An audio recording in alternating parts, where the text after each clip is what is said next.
Hai teman, ketemu lagi di channel YouTube Kreatif Hamdi. Mungkin buat teman yang pernah makan di angkringan, pasti tergoda dengan suasana angkringan. Kita juga sering melabeli kalau angkringan sebagai simbol perlawanan kaum dompet tipis dan kaum mending-mending, terutama di akhir bulan. Tapi benarkah makan di angkringan itu benar-benar murah? Atau jangan-jangan kita cuma terjebak oleh doktrin media sosial kalau angkringan itu adalah makan yang murah? Dan bagaimana kalau kita bandingkan dengan nasi Padang? Nah, sebelum kita bedah lebih dalam lagi, ada fakta menarik nih teman. Untuk orang Minang pasti udah pada tahu ya, kalau di Kota Padang atau Sumatera Barat sendiri tidak pernah mengenal istilah nasi Padang. Hampir tidak pernah dikenal ya, atau tidak pernah disebut di Kota Padang ataupun di Sumatera Barat. Nah, warga setempat biasanya menyebut nasi Padang itu dengan nasi ramas, atau nasi ampera, atau nasi lamun ombak, nasi gonoraya, dan masih banyak lagi tentunya. Nah, nasi Padang sendiri adalah sebuah piring atau bungkusan penuh nasi dengan aneka lauk dan kuah yang diramas menjadi satu. Dan ternyata di balik nasi Padang itu nih teman, ada logika konsumsi yang jauh lebih rasional dibanding apa yang kita temukan di gerobak angkringan. Dan sebelum kita bahas tentang ini, kita opening dulu ya. Dan selamat datang di akun channel YouTube Kreatif Hamdi.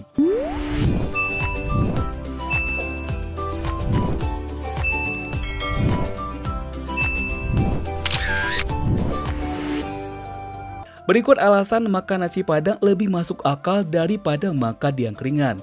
Alasan pertama sekali adalah tentang harga nih teman. Mari kita bicara tentang harga nih teman.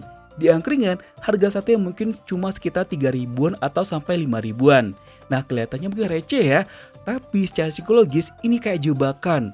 Tanpa sadar, teman udah ambil 3 tusuk sate tambah 2 bungkus nasi kucing dan es teh manis. Totalnya bisa menyentuh 25.000 bahkan sampai 30.000.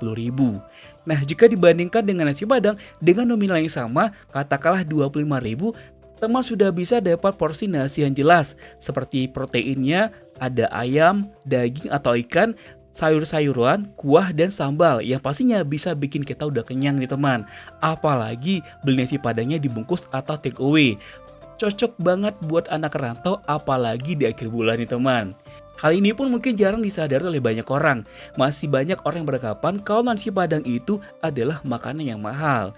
Padahal ternyata faktanya nasi Padang itu nggak mahal. Apalagi kalau hitung-hitungnya seperti ini teman. Kenyang pun udah pasti ya, pengeluarannya pun terukur. Nggak ada kejutan saat bayar di kasir. Alasan kedua, nasi Padang sangat mengenyangkan.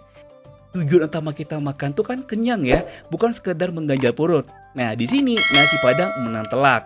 Porsi nasi kucing di angkringan itu seringkali tidak konsisten dan terlalu kecil untuk memenuhi kebutuhan energi harian kita. Apalagi buat orang Minang, biasanya kalau belum makan nasi itu kayak belum merasa makan nih teman, sebanyak apapun proteinnya.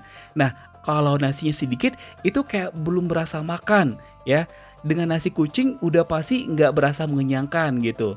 Nah, makan di angkringan dengan satu porsi angkringan tidak bakal bisa bikin perut kita kenyang ya. Kecuali buat teman yang udah terbiasa dengan makan karbo sedikit atau mungkin diet ya. Mungkin itu nggak jadi masalah. Nah, rumah makan Padang, pelanggan punya leluasa untuk menentukan porsi. Ada transparansi di sana nih. Teman nggak perlu beli nasi kecil berulang hanya untuk merasa kenyang. Nah, bahkan nih teman, di beberapa rumah makan Padang ada menggratiskan nasi tambah atau nasi tambah ya untuk beberapa porsi. Apalagi buat kamu yang bawa pulang nih atau bungkus. Biasanya kalau bungkus nasi Padang itu kan porsi lebih banyak. Nah, itu biasanya banyak dimanfaatkan orang untuk bisa makan berdua gitu. Lebih hemat dan juga mengenyangkan. Nah, alasan ketiga adalah higienitas dan gizi. Nah, soal ini sering disepelekan nih teman. Nah, untuk higienitas, kita tahu ya, banyak lauk angkringan di payung terbuka rentan terpapar oleh debu jalanan dan serangga. Sedangkan rumah makan Padang, lauknya disimpan dalam etalase tertutup. Ini bukan soal estetika, tapi standar kesehatan jangka panjang nih teman. Nah, untuk gizi pun berbeda-beda. Menu angkringan itu didominasi oleh karbohidrat sederhana dan lemak jenuh dari gorengan. Enak ya, tapi efek kenyangnya cepat hilang. Sementara nasi Padang itu menawarkan kombinasi karbohidrat, protein, lemak dan serat yang seimbang. Belum lagi soal rasa nih teman, masakan Padang itu lahir dari proses yang panjang, bumbu rempah yang meresap, bukan sekedar manis kecap atau gurihnya MSG. Nah, alasan keempat adalah rasional di tengah tekanan ekonomi. Nah, biasanya hal ini sering dirasakan oleh anak rantau, terutama bagi anak sekolah atau anak kuliah yang merantau ke Jawa atau ke daerah lain di luar Sumatera Barat. Masalah perut pasti harus diperhatikan. Gak hanya tentang rasa, tapi juga tentang harga. Jadi membeli antara angkringan atau nasi padang bukan cuma soal selera atau gengsi nih teman. Di tengah ekonomi yang menuntut kita lebih berhati-hati. Ini adalah soal logika konsumsi. Romantisasi angkringan boleh saja hidup ya di media sosial, tapi ketika perut lapar dan dompet terbatas, nasi padang seringkali adalah pilihan yang cerdas dan masuk akal. Nah, itulah di teman alasan kenapa makan nasi padang lebih masuk akal dibandingkan makan di angkringan.